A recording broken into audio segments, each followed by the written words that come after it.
Сегодня я хочу проповедовать из книги Исаии, 55 глава Исаия, 10 по 13 стихи. 10 по 13 стихи.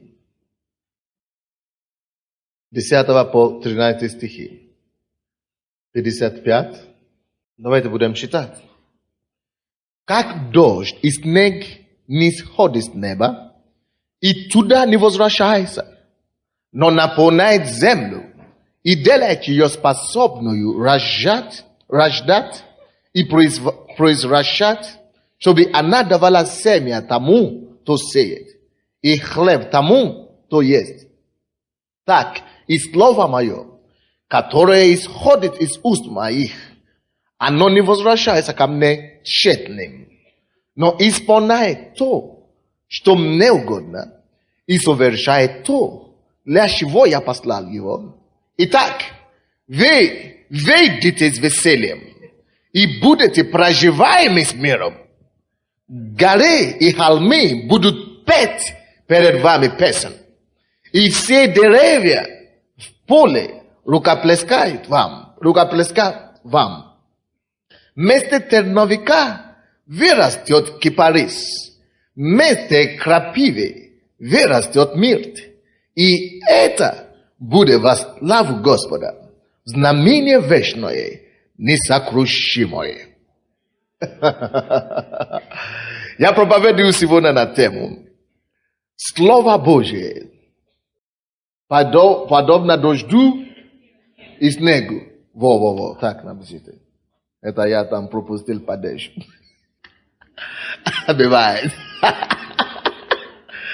Да. Подобно чему? Дождю и снегу. Я вспомнил.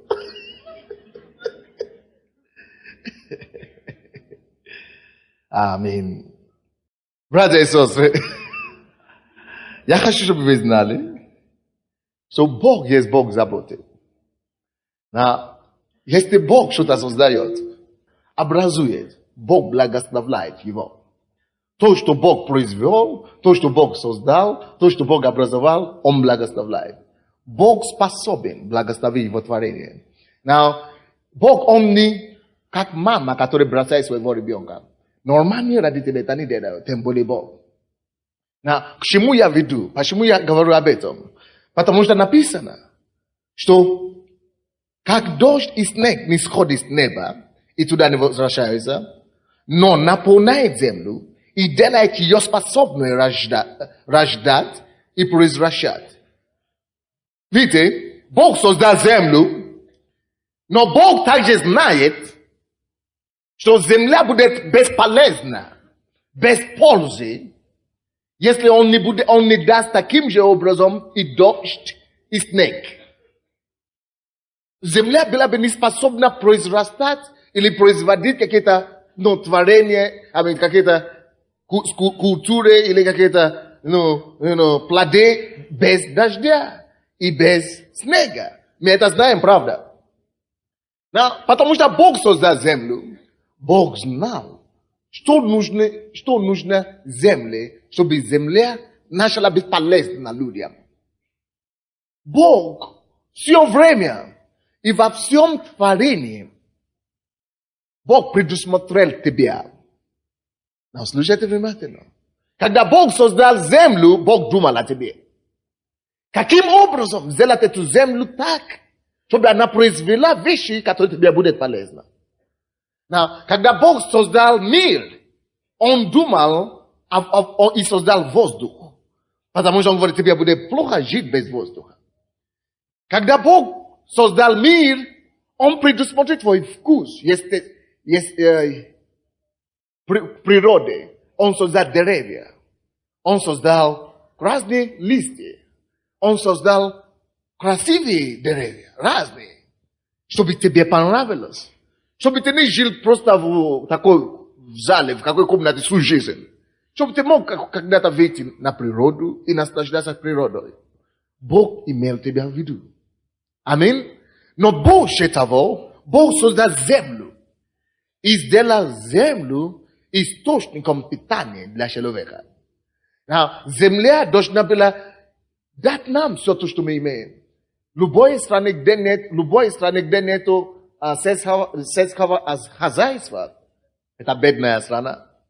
Если эта страна не сможет накормить себя, если в любой стране нету способности рожать, если земли нету, то беда этой страны. Аминь. Вот. И Бог это знал. Но даже если даже самая лучшая земля, но если не будет дожди и не будет снега, то катастрофы жителям этой земли. Вы согласны с этим? Аминь. То есть Бог заботится о своих людях. О всем том, что Он делает. Давайте откроем Евангелие от Луки. Евангелие от Луки, 12 глава. Евангелие от Луки, 12 глава. Евангелие от Луки, 12. 22 по 28 стихи. И сказал ученикам своим: поэтому говорю вам, почему Бог говорит нам это? Поэтому говорю вам, потому что я забыл, Бог, Иисус учит. И говорит, Бог заботится о своих творениях. Ты есть Божье творение. Кто знает, что Он есть Божье творение? Мы все это знаем. Это элементарно. Но Иисус продолжает и говорит, потому что Бог заботится о своих творениях, потому что Бог заботится о своих, поэтому говорю вам. Он говорит, не заботьтесь для души вашей, что вам есть. Не для тела, во что одеться. Душа больше пищи, и тело больше одежды. Посмотрите на воронов, или на воронов. На воронов. Они не сеют и не жнут. Вы в курсе об этом? Они не сеют и они не жнут. И нет у них ни хранилищ, ни житниц нет у них. И Бог питает их. Сколько живи лучше птицы. Кто согласится в том, что Он лучше птицы? Кто-то думает, что животные лучше их. Едете в Индию. Не только в Индию. Есть некоторые жители Украины, которые больше любят собаку, чем людей. Они готовы драться с соседями до завтра. Они могут ссориться с кем угодно. Но когда они видят собаку, ой-ой-ой, ласочка, ой-ой-ой, ласочка, ой-ой-ой. Они вдруг становятся какими-то добрыми. Бывает. Я знал таких людей. Когда они ходят в магазины, драки, какой-то скандал. С соседями, какой-то скандал. На работе, драки. А потом ты в воскресенье смотришь, они гуляют с собакой. Даже есть некоторые, которые ходят по городу, чтобы собирать птицы и собаки и кормить им хлебом.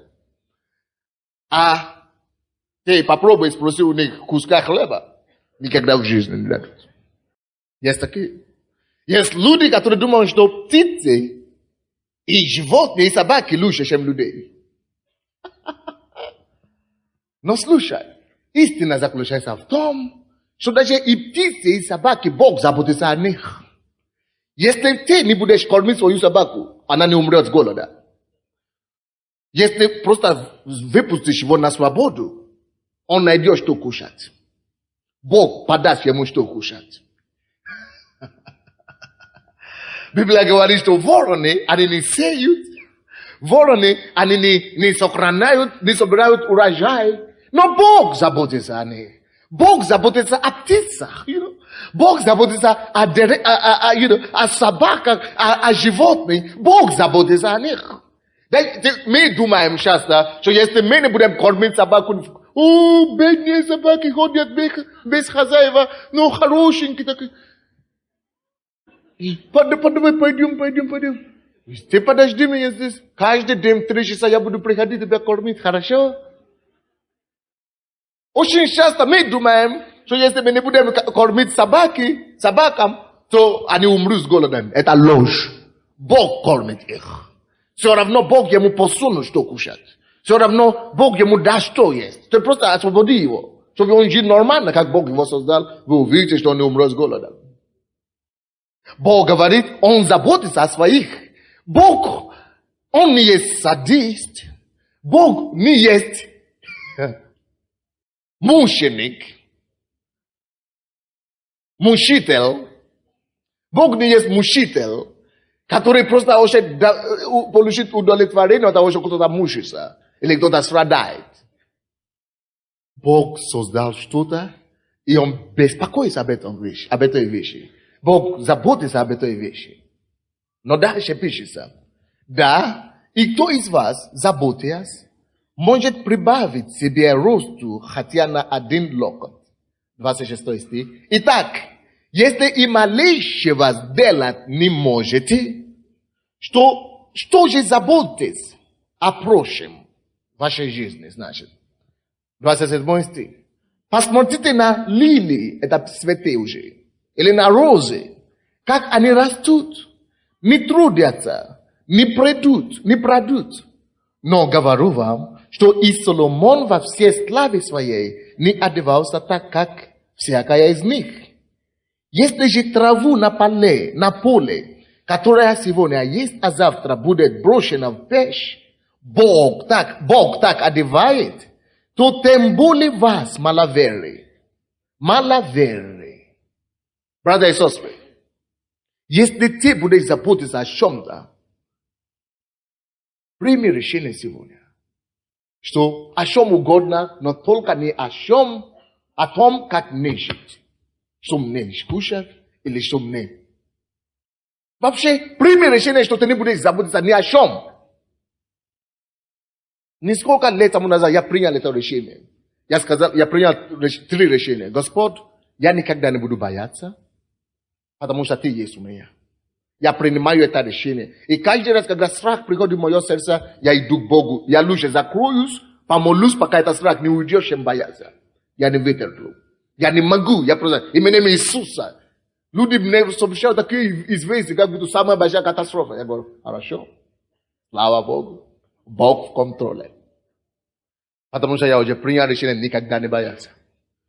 Второе решение, которое я принял решение никогда не переживать и не волноваться ни о чем. Как бы мне не было тяжело, какие бы вопросы у меня не было, я не волнуюсь.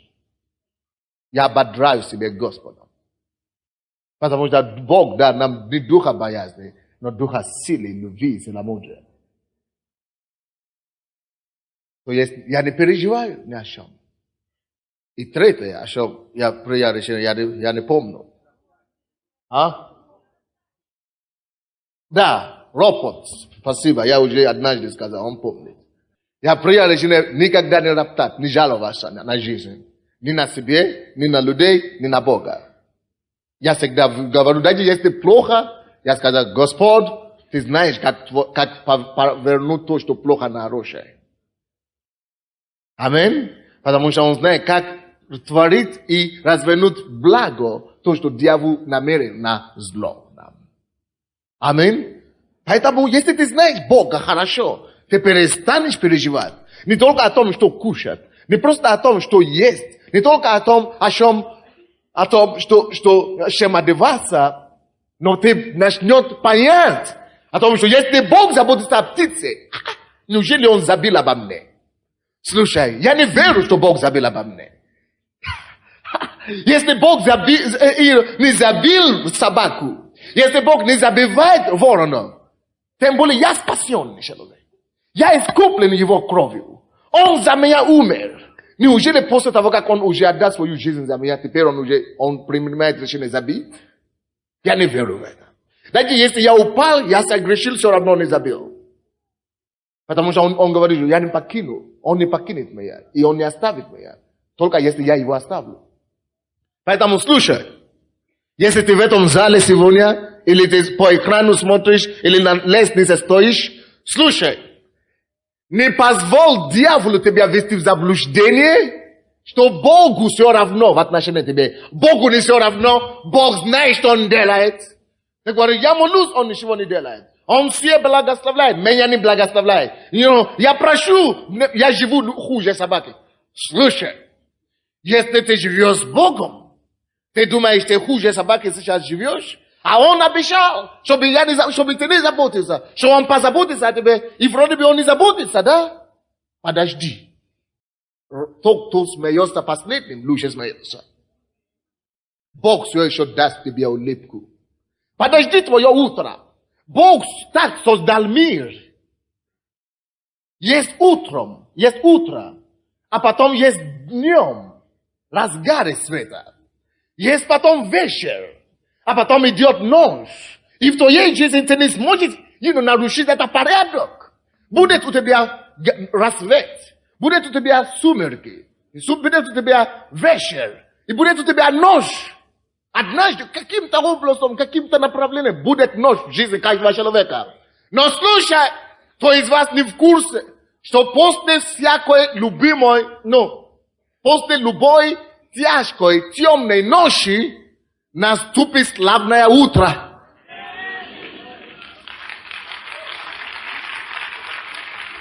Бог заботится. Но если это есть время твоей ночи, Бог же не нарушит этот порядок. Он не уберет ночь ради тебя, чтобы только солнце заехало, потому что ты переживаешь. Он же говорит, не переживай, дожди твоего утра. Ты дождешь твое утро, просто доверься Богу. Это может быть моя ночь, но я знаю, что мое славное утро наступает. И это будет так. Есть Бог на небе. Ты служишь этому Богу. Цени, тем более, когда ты был в миру, Он тебя спас. Как тем паче сейчас, когда ты уже с Ним. Давайте вернемся в Исаия. Это все равно не моя проповедь. Исаия 55 глава. Мы выяснили, что Бог создал землю. И Он знал, что земля не принесет никому пользу, если Он не даст дождь и снег. И Он начал давать дождь и снег, чтобы орошать землю. Чтобы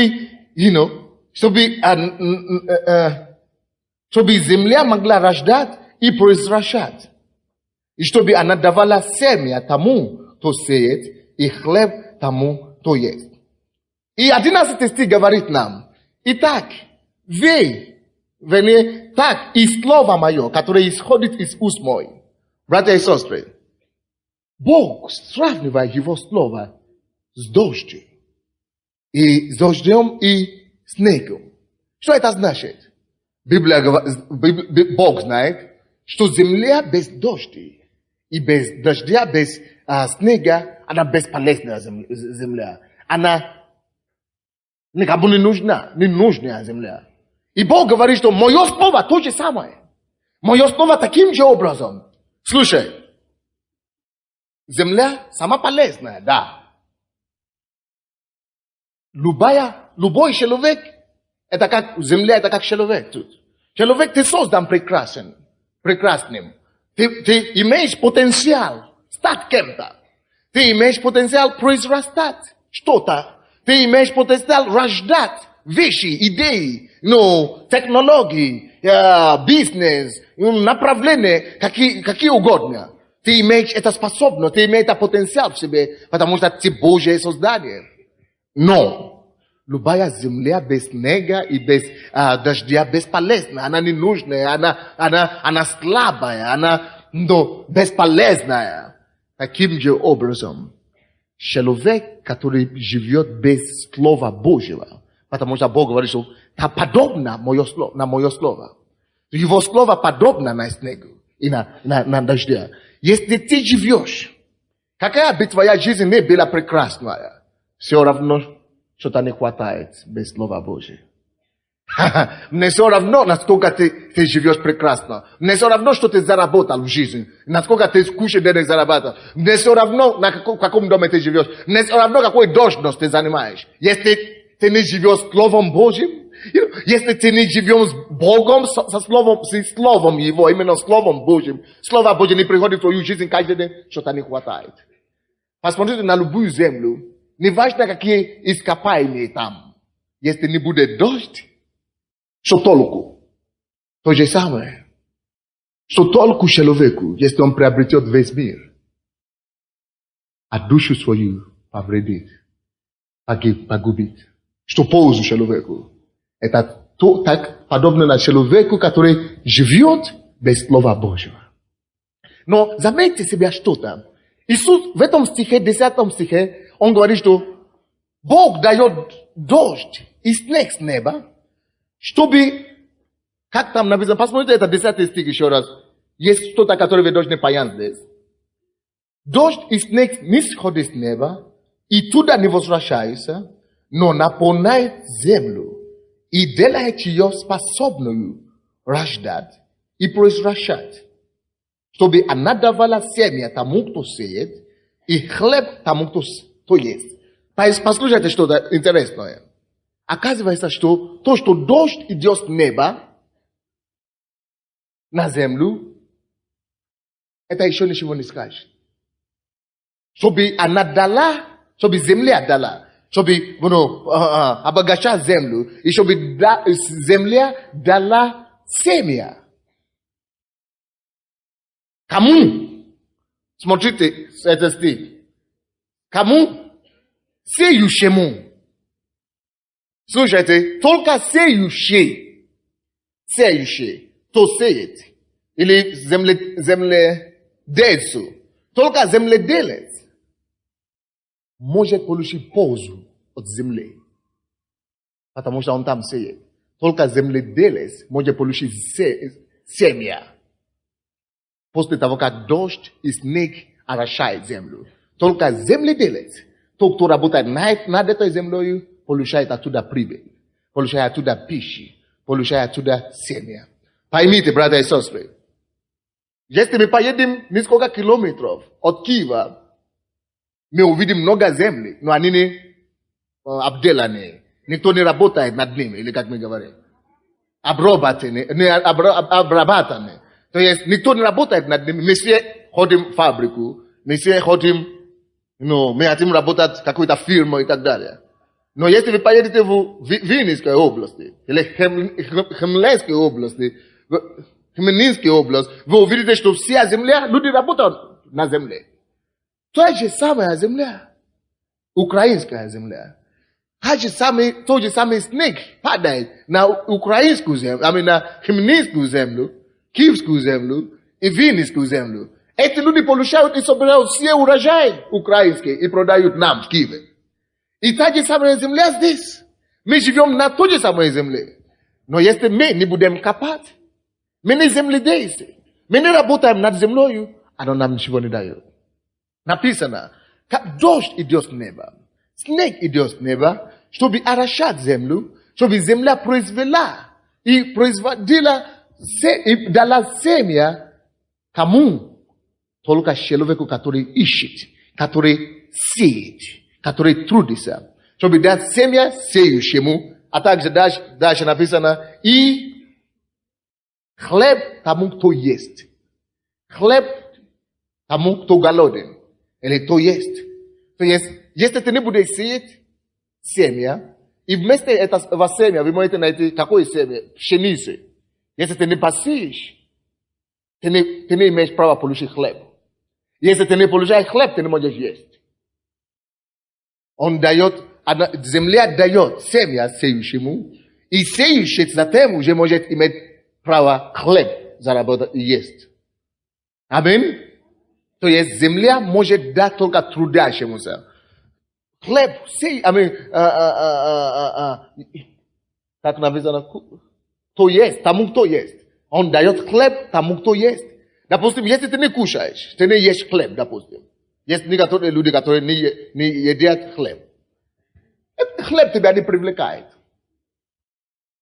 Но если ты голоден, и ты ешь, ты кушаешь хлеб, ты побежишь туда. Ты был бы рад. Потому что хлеб принадлежит тому человеку, кто кушает. Кто может кушать. Кто голоден. И Библия говорит, давайте вернемся к 11 стиху, что мое слово подобно на это. Братья и сестры, многие из нас ходим в церковь, и мы говорим, почему кто-то свидетельствует, я не свидетельствую. Почему Бог кому-то дает, мне не дает. Почему у кого-то получается, у меня не получается. Почему кто-то исцеляется, я не исцеляюсь. Это зависит от твоего отношения к Слову Божьему. Написано, что земля даст хлеб, или дает хлеб только сеющему. Ты должен взять Слово Божье, которое ты слышишь, и посеять ее твоей жизни. Использовать Слово Божье в твою жизнь, твою ситуацию, твои обстоятельства. Брать конкретно это Слово и использовать. Не просто посидеть в церкви и слушать. Я хожу в церковь и исполняю обязанности. Кому? Поэтому ты не изменяешься. Ты говоришь, что я хожу, но ничего не меняется. Я такой, как я был. Конечно. Ты же не инвалид. Даже если земля, ты живешь на земле, и дождь падает на эту землю, и снег падает туда, если ты не пойдешь сеять или искать что-то на этой земле, ты ничего не получишь. Слово Божье работает в нашей жизни по мере того, как мы принимаем или применяем это слово в нашу жизнь.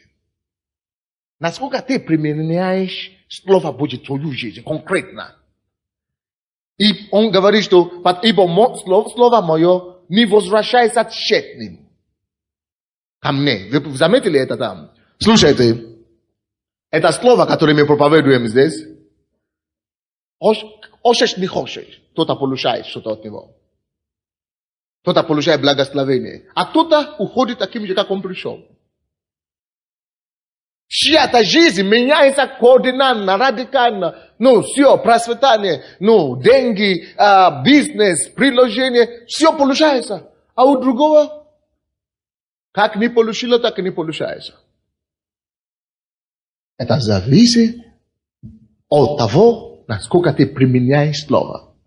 Он говорит, что чтобы дождь идет с неба, и снег, чтобы земля рожала и произвела вещи, и чтобы дать семьи, и только сеющему.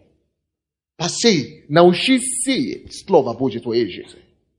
Научи определить свою жизнь со Словом Божьим. Научи пророчествовать по Слову, стоять на Слово. Допустим, эта женщина, где она, ребенок, внук, что-то случилось с внуком.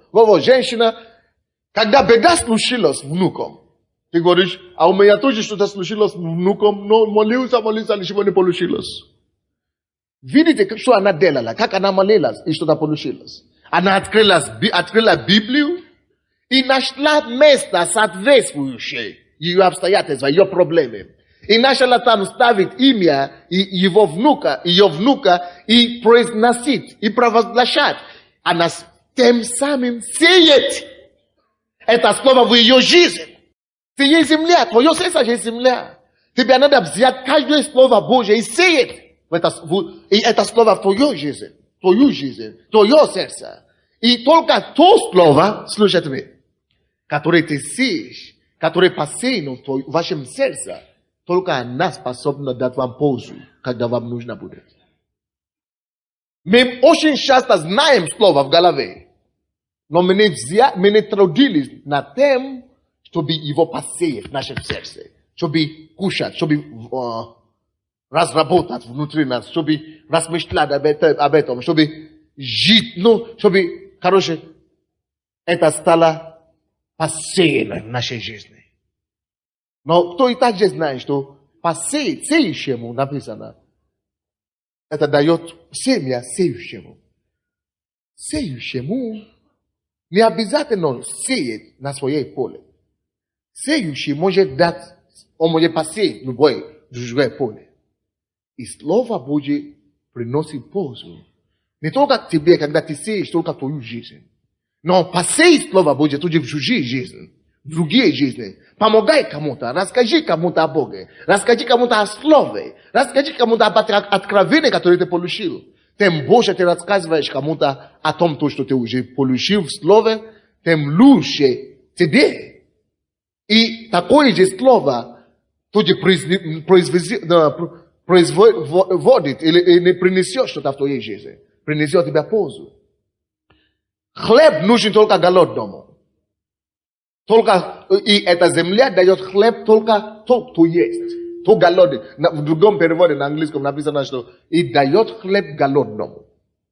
Земля дает хлеб голодному.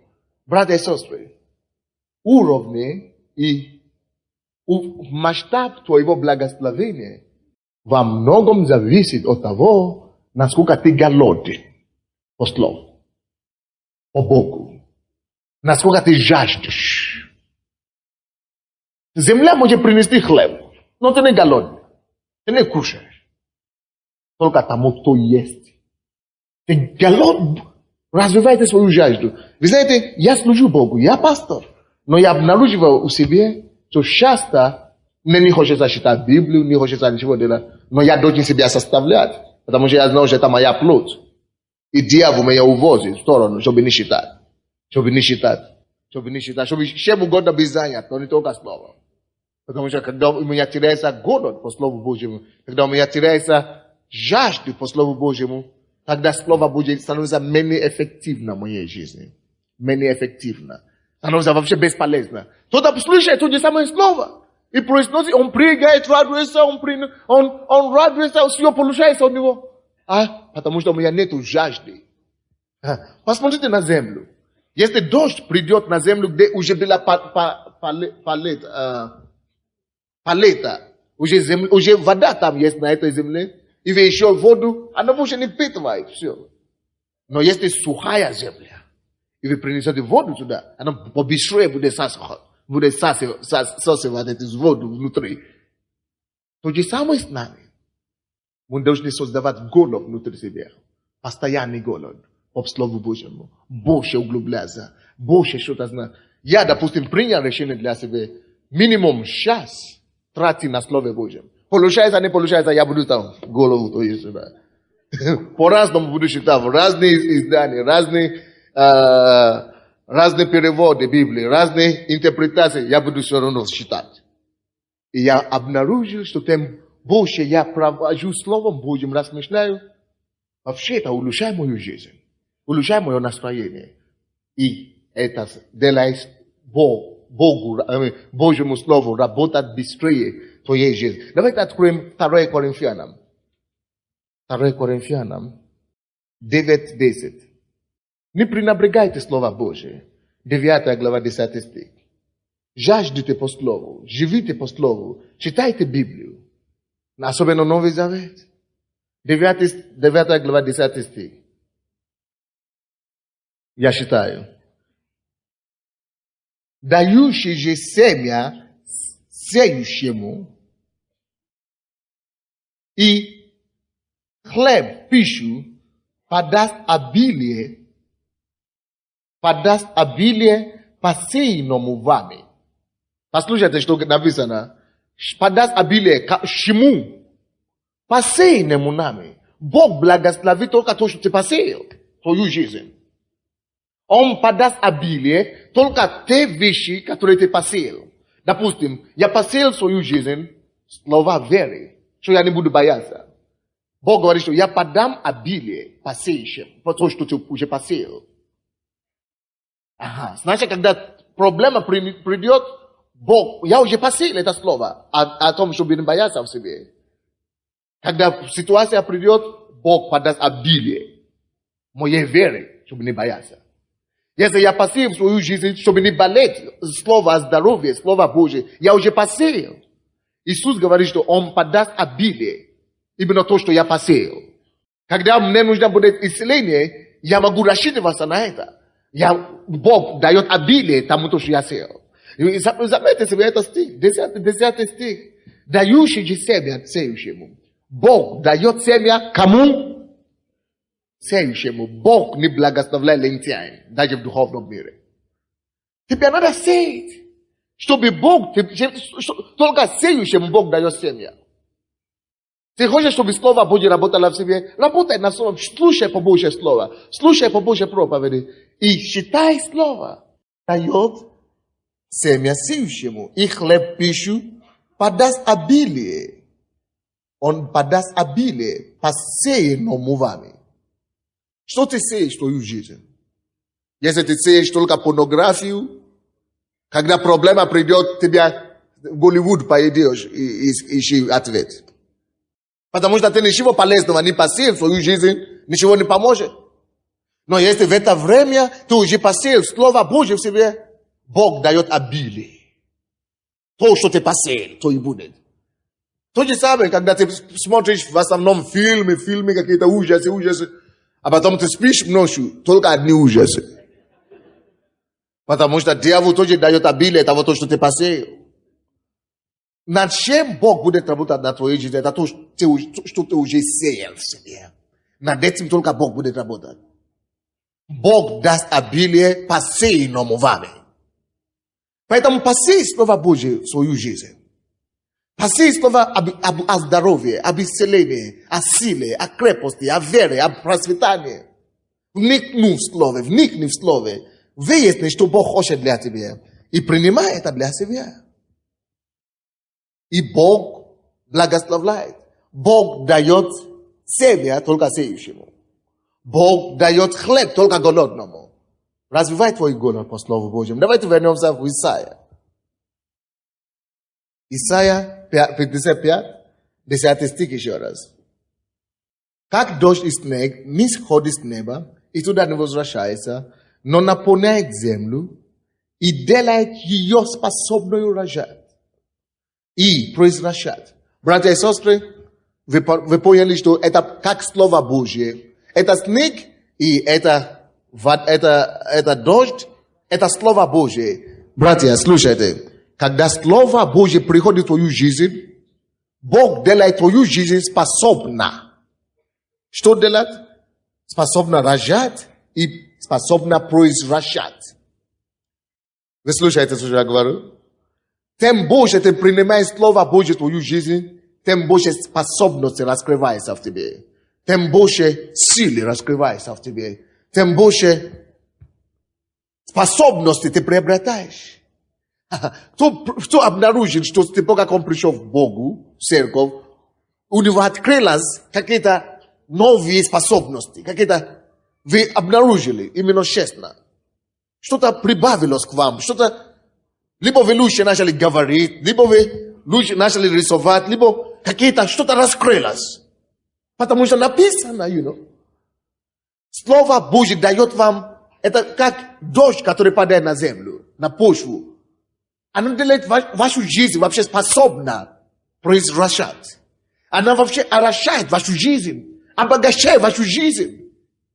Человек, который пребывает в Слово Божье, не беднеет. Ты не можешь беднеть только потому, что ты читаешь Слово Божье. Ты можешь только обогащаться. Аминь. Чтобы она давала семя тому, кто сеет. И эта земля твоя, твоя жизнь, получит семью, твоя жизнь получит благословение, насколько ты сеешь, насколько ты желаешь сеять. Насколько ты желаешь трудиться, сеешь Слово в твою жизнь других людей, и хлеб тому, кто голоден. Хлеб голодному.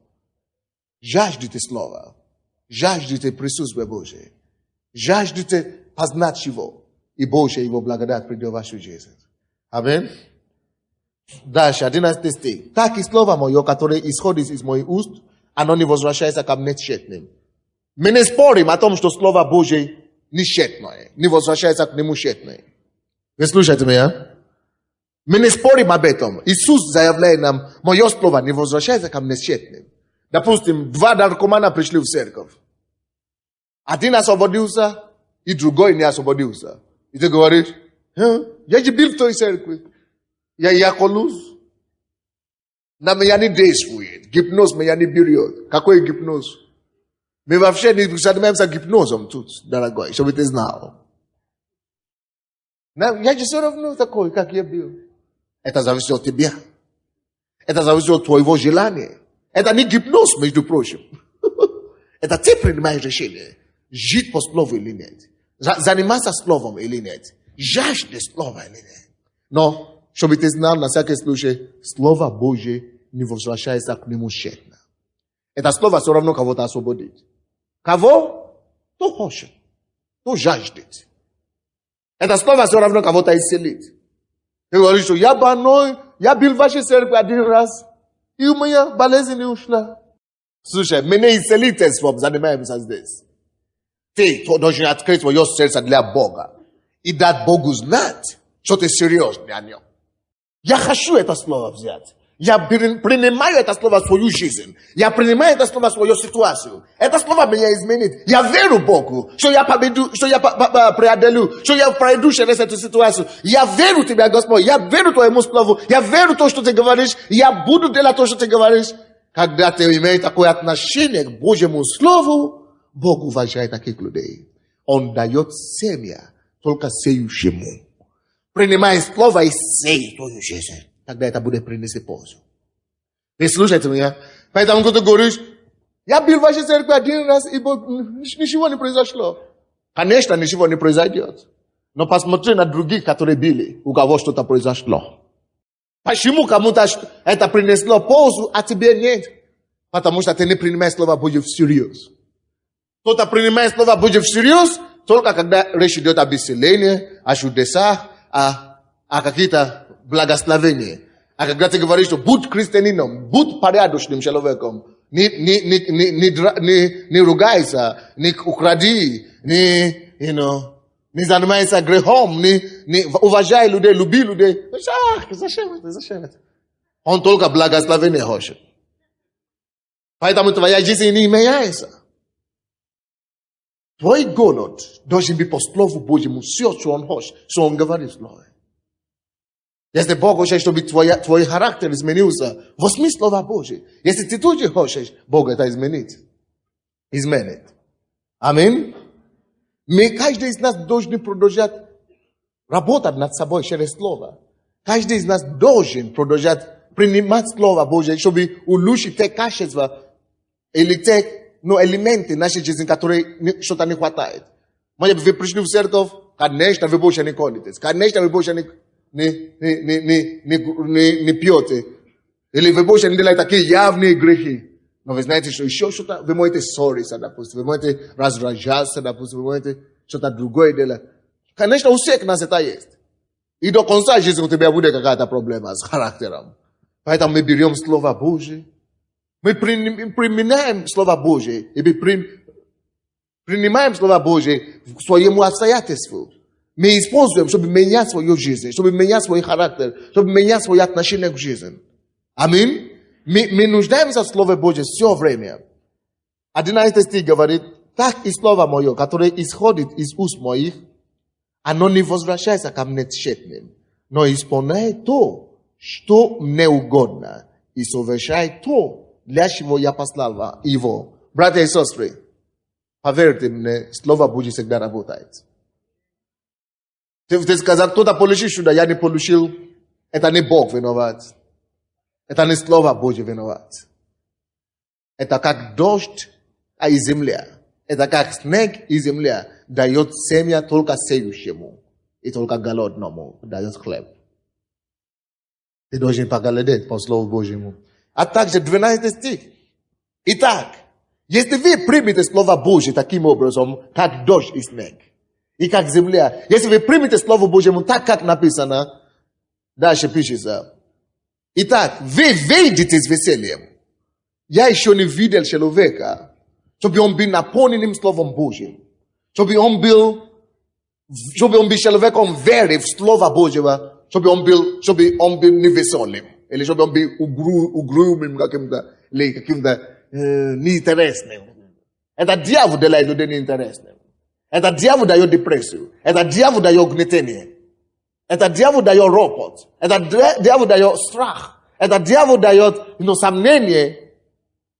Если у вас есть Слово Божье, живет в вас, Бог говорит, вы выйдете с весельем. Выйдешь с весельем. Очень просто можно знать, кто живет Словом, кто насыщает себя Словом или нет. Если ты все время грустным, проповедуй как хочешь. Ты не живешь этим Словом. Можно проповедовать в голове, но не в сердце. Но если ты живешь Словом Божьим, если ты сеешь Слово Божье в твою жизнь, ты не будешь грустным все время, плачущим. Пускай дьявол плачет. Кто-то говорит, как у вас суд? Вы помните, у нас суд должен быть в понедельник. Когда Jezabel, эти самые не явились, ответчики или как называется. Они, наверное, придут, короче, перенесено на 14 число. Это мне не волнует. Пускай суд идет, я все равно радостный. Это то, что Бог говорит. Если ты принимаешь Слово Божье к себе, как дождь и снег, то Бог говорит, ты выйдешь весельем. Слушай, твоей ситуации, твоей проблемы, ты выйдешь весельем. Весельем значит, ты выйдешь с победой. Если твой муж пьет дома, ты выйдешь с этой ситуации с весельем, если ты будешь работать со словом. И будешь сеять слово в твоей жизни. Если у тебя проблема не согласованность с бизнесом, или у тебя проблема в бизнесе, начни верить Слову Божьему, начни провозглашать Слово Божье, начни цитировать Слово Божье, что я верю в Слову Божьему, будет не так. Ты выйдешь с этого кризиса экономического весельем. Ты выйдешь с этого финансового банкротства с весельем. Бог говорит, что ты выйдешь с весельем, если ты будешь работать со Словом. Если Слово Божье будет посеяно в твоей сердце, в твою жизнь. Пускай любая ситуация приходит, любая ночь приходит. Мы понимаем, что ночь бывает, сумерки бывает. Но если ты погружен Словом, если ты укреплен в Слове, слушай, ты все равно выйдешь с весельем. Давайте мы скажем, я выйду с этой ситуации с весельем. Я выйду с этого обстоятельства с весельем. Я буду радоваться. В конце концов, я буду радоваться. В конце концов, я буду веселиться. В конце концов, победа за мною. Господь, я верю в Тебя. Твое слово произведет результат моей жизни. Твое слово произведет веселье на мое лице. Я верю в Тебя, Господь. Я выйду с весельем. В моем бизнесе я выйду с весельем. На моей работе я выйду с весельем.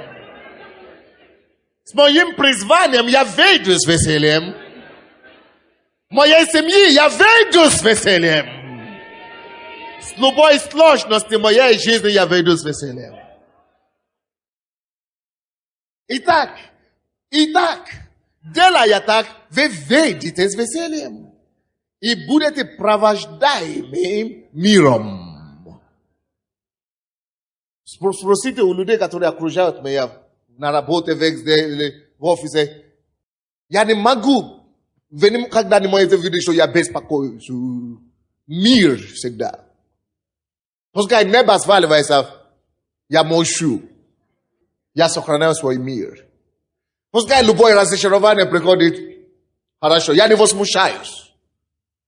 Кто-то говорит, пастор, вы такой грустный сегодня. Я не хочу их обижать. Я говорю, хорошо, молитесь за меня. Но внутри себя я говорю, что еще меня не знаю. Потому что я могу быть внешне так молчаливый, но не грустный. Бог говорит, что мы выйдем с миром. Мы будем сопровождаемы в миром. И это, конечно, не зависит от того, что мы делаем внешне. Кто-то внешне кричит, а внутри он беспокоен такой, что он не может спать ночью. Спроси у моей жены, если как мы живем, она когда-нибудь видела, чтобы я не спал ночью. Наоборот, я могу храпеть и ее мешать не спать.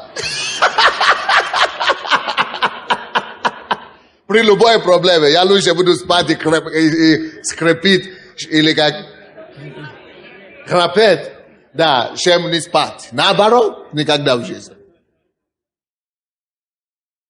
Бог говорит, мы выйдем с миром, а мы выйдем с весельем и будем сопровождаемым миром. Библия, Бог обещает нам мир, который превыше всякого разума. И говорит, значит, ты всегда веселый. Я говорю, кто сказал? Нет, не всегда. Но поэтому в Библии написано, что ты выйдешь. Может, в какие-то ситуации бывает, но ты выйдешь с весельем. В конце концов, это результат. Речь идет о результате. Допустим, что-то случилось, кто-то погиб. Недавно я слышал, погиб какой-то муж нашей сестры. Очень недорогая такая сестра. Такая хорошая семья. Вы знаете, у меня наступила грусть. Это не у меня горе, но Бог говорит, что плачешь ты с плачущим. И я даже плакал. Это было плохо, потому что действительно мы люди, у нас есть чувства, но мы вышли потом. И мы выходим с любой ситуации весельем и миром. Мы сопровождаем миром. Что значит сопровождать? Это значит, что-то следует за тобой. После любой события, которое ты прошел в свою жизнь, ты будешь сопровождаем миром. Вы слушаете меня? Поэтому не возмущайтесь. Если ты только будешь сеять слово в себе, ты увидишь, в конце концов, будет мир. Ты будешь сопровождать этим миром. Если ты будешь сеять слово в свою жизнь, ты увидишь, ты видишь этой ситуации с весельем. Так будет. Только сеять слово. Даже если ты не понимаешь, братья и сестры, иногда мы сеем слово. Словом, ранами Иисуса я исцелен, я знаю. И мы вроде бы мы верим. И ничего не происходит. Слушай. Все молились, ничего не произошло. Слушай. Все равно не огорчайся. Все равно это не есть повод, чтобы огорчаться. Вы знаете почему? Потому что Божье расписание, не наше расписание. Мы думаем, уже все, Бог не сделал это, уже все. А потом Бог что-то делает, мы понимаем, что, слава тебе, Господь, что ты тогда не сделал. Потому что если бы ты сделал это по моему расписанию, было бы плохо. Слава Богу, что ты не ответил на мою молитву тогда. Слава Богу, что ты задержался. Поэтому, братья и сестры, успокойтесь. Даже если ты думаешь, что все развалилось, все плохо. Хорошо. Не спеши обвинять Бога. Не спеши бросать камни на Бога. Не спеши разочароваться. Продолжай сеять слово. Продолжай сеять слово веры, слово надежды, слово утешения в себе. И ты увидишь финал. Будет хорошим. Итак, вы выйдете с весельем и будете провожаемым с миром. Горы и холмы будут петь перед вами. Это значит, обстоятельства будут подчиняться вам. Обстоятельства ваши, какие бы они ни были сложные, они станут радостными. Горы и холмы, когда они поют, это значит, это радостное событие. И все деревья в поле рукоплескают вам. Даже те, которые оставили вас, которые пренебрегали вас, которые были со стороны, они потом будут вас плескать. Да, ты такой хороший. Знаете, у нас сейчас суд идет, да? Никто не понимает ничего. Они что с ними такое? Вы знаете, когда мы видим с этой ситуации, все начнут говорить, да, мы с вами. Мир такой. Слава Богу, пускай радуются с нами. И Библия говорит в 13 стихе, вместо терновника вырастет кипарис. Что такое терновник? Это то, что тебя колет, да?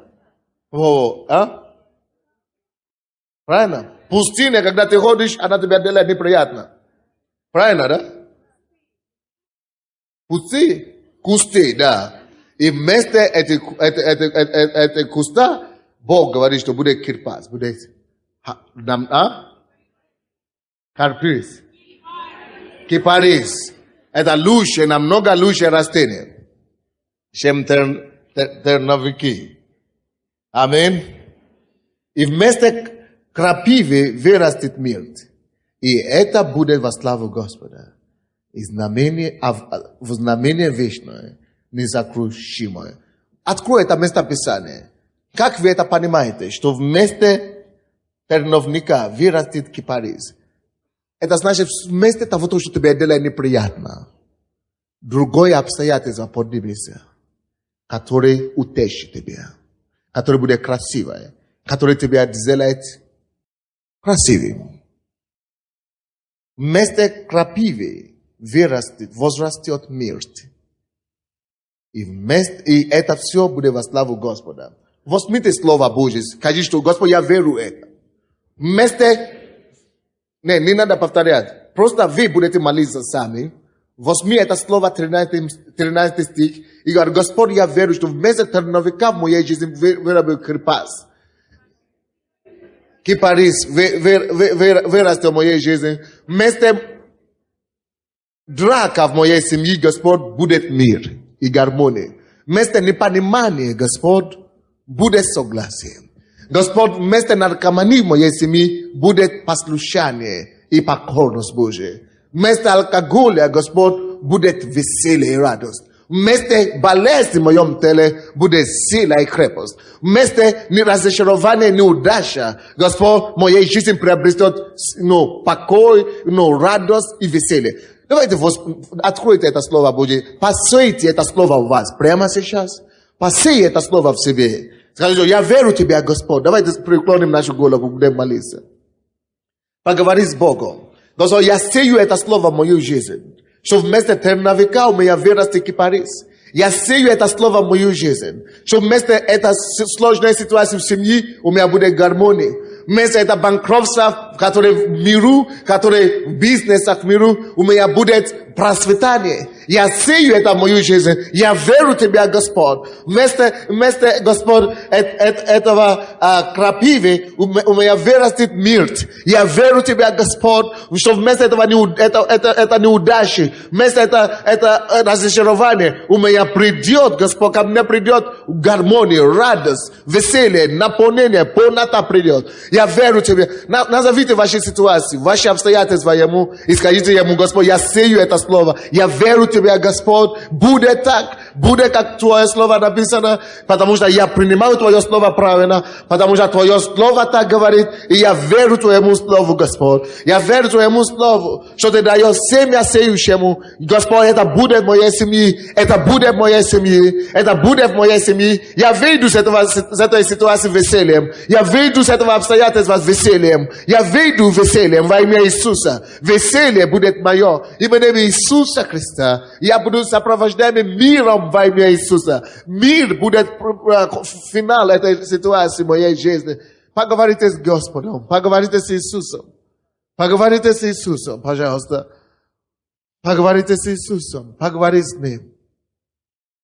Поговори с Ним о своей ситуации. Расскажи Ему. Давайте закроем глаза всем. Каждый говорит с Богом. Выражай Ему твою веру. Вспоминай все местописания, другие местописания, которые относятся к твоей ситуации. И скажи, Господь, я верю, что Ты это сделаешь. Я верю, что Ты меня избавишь. Я верю, Ты мне поможешь. Ибо Твое слово сказано, за то, что Он возлюбил меня, избавлю Его. Я верю, что Ты избавишь меня. Защищу Его. Я верю, что Ты меня защитишь. И потому что Он познал имя Мое, избавлю Его и прославлю Его. Скажи Богу, я верю этому слову. Ты избавишь меня и Ты прославишь меня. Господь, Ты прибежище мое. Ты моя защита. Ты моя кровь. Откажись от страха. Не позволяй страху владеть тобой.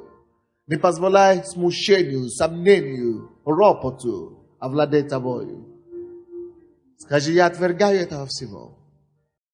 Я полагаю свою веру на Тебе. И у меня будет результат, будет выход. Давайте сейчас мы помолимся за тех, которые в зале. Поднимите ваши руки к Господу. Вы уже слышали Его слово сегодня. Написано, Слово Божье тщетно не возвращается. Слово Божье тщетно не возвращается. Тщетным. Оно не возвращается так, как оно было послано. Уже было послано Слово Божье к тебе сегодня. Твое обстоятельство обязано меняться. И подчиниться, и послушаться этому Слову. Твоя трудность, твоя проблема должна и уйти. Чтобы послушаться этому Слову. Потому что Бог говорит, Его Слово не вернется тщетным. Ты прими это Слово сейчас. И скажи себе, Господь, в моей ситуации, для меня это Слово не будет тщетным. Для меня это не будет пустое Слово. Халумо сукомаба. И кетира маха кабурунто. И маrakуko bosoko. Malinte kalanda. Mahobo soko баба. Инде мекетенде. Господь, мы уже слышали Твое Слово. Мы верим Тебе. Ty zaboczysz o twoich tworzeniach. Tym более о твоих детях. Если Господь заботится о воронах, хома, сикабабу, сикенды. Неужели ты не видишь наши обстоятельства? Неужели ты не видишь эту ситуацию, которой мы пугаемся? Иисус, Господь именем Иисус. Я прошу, чтобы ты двинулся, чтобы ты двигался против всякой силы, всякой ситуации, всякого обстоятельства, который теснит нас, который отяжелит нас, который давит на нас. Именем Иисуса я стою силой Твоего Слова, и я повелеваю, чтобы все то, что нас волнует, все то, что нас беспокоит, чтобы они все сейчас кланялись и падали перед нами во имя Иисуса. Я повелеваю всем противным обстоятельствам, всем противостоящим ситуациям, именем Иисуса. Покорите Слову Господу. Бог даст нам улыбку вместо печали. Он даст нам радость вместо слезы. И мы выйдем из этой ситуации весельем. Господь, я молюсь, и я постановляю это Словом Твоим, что о чем бы мы ни молились сегодня, за что Твой народ взывает к Тебе. Чтобы каждый из них выходил с этой ситуации весельем во имя Иисуса. Чтобы веселье стал финалом этого дела. Чтобы веселье и радость стала концом этой проблемы во имя Иисуса. Господь, Ты говоришь, что мы будем сопровождаемыми миром. Мы выйдем с этой ситуации, и Ты будешь провожать нас миром. Именем Иисуса, я молюсь, чтобы Твой мир, который превыше всякого разума, пришел в наш дух, наше сердце, в нашу душу. Сегодняшнего дня мы верим, что мы вышли, и что Твой мир подкрепляет это. Именем Иисуса Христа. Ты это делаешь. Ты не глухой. Ты не инвалид, Бог. Ты действующий Бог. Ты живой и действенный. И мы будем свидетельствовать о Твоей славе. Во имя Иисуса Христа. Слава Тебе, Господь. Спасибо. Спасибо. Иисус благ. И Он в контроле. Amen.